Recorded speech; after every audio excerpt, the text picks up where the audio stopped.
আসসালামু আলাইকুম রহমতুল্লাহি ওয়া বারাকাতুহু। আচ্ছা, আপনাকে যদি বলা হয় কেন আপনি জুমার দিন সহ ২ ঈদের সালাত এবং বিবাহের ক্ষেত্রে ইসলামের যে পদ্ধতি ইমাম সাহেবকে ডেকে এনে কবুল বলানোর সিস্টেমটা আপনি ইসলাম থেকে গ্রহণ করলেন? কেন গ্রহণ করলেন আপনি?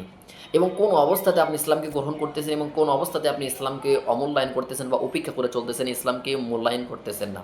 উত্তর আছে।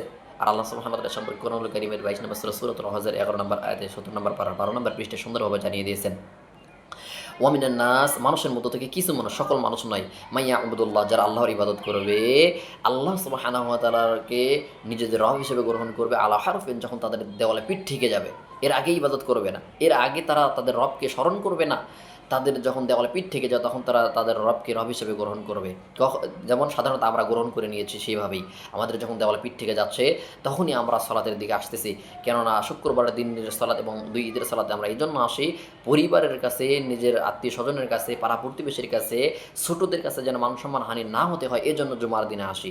কেননা তারা বলবে, তুমি দৈনন্দিন সালাত আদায় করো না, এই জুমার দিনও সালাত আদায় করো না, ঈদের দিনও সালাত আদায় করো না, এই মুখ লজ্জার ভয়ে আপনি সালাতে আসেন।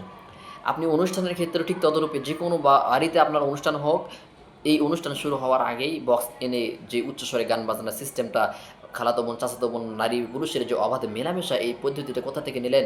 ইসলাম থেকে নিয়েছেন। কখন আপনি ইসলামকে গ্রহণ করলেন? যখন আপনার দেওয়ালে পিঠ থেকে গেছে, তখনই আপনি বিবাহকে হালাল করার জন্য ইসলামটাকে গ্রহণ করলেন। কেননা এখন বিবাহটা হালাল করার জন্য ইসলামকে প্রয়োজন। তখনই আপনি ইমাম সাহেবকে ডাকলেন, কবুল বলালেন, ইসলামিক অধ্যায়ে আপনি কী করলেন?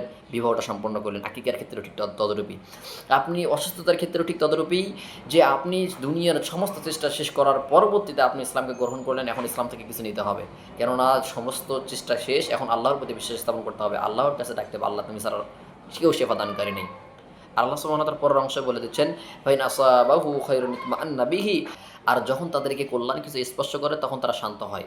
ওয়াইন আসাবাতুহু ফিতনাতুন ক্বালাবা আলা ওয়াজহিহি খাসিরাদ দুনিয়া ওয়াল আখিরাহ, আর যখন তাদেরকে অকল্যাণ কিছু স্পর্শ করে তখন তারা মুখ ফিরিয়ে নেয়। তো এখানে আল্লাহ সুবহানাহু ওয়া তাআলা ফিতনাতুন শব্দটি ব্যবহার করেছেন। ফিতনাতুন মানে পরীক্ষা স্বরূপ। আপনার আমার জীবনে যে মুসিবতে আসুক না কেন, যে বিপদে আসুক না কেন, যেই সমস্যার সম্মুখীনই হই না কেন, এটা আল্লাহ সুবহানাহু ওয়া তাআলার পক্ষ থেকে এটা একটা পরীক্ষা।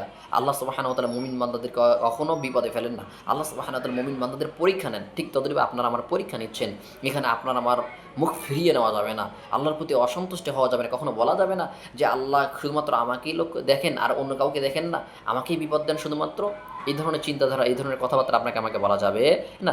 যদি বলি আর আপনার আমার দেওয়ালে পিঠ থেকে যাওয়ার পরে যদি আমি ইবাদত করতে আসি, তাহলে আল্লাহ বলতেছেন খাসিরাত দুনিয়া ওয়াল আখিরাহ, দুনিয়া এবং আখিরাতে তাহলে আমি ধ্বংসশীল হয়ে যাব আর হেরে যাব।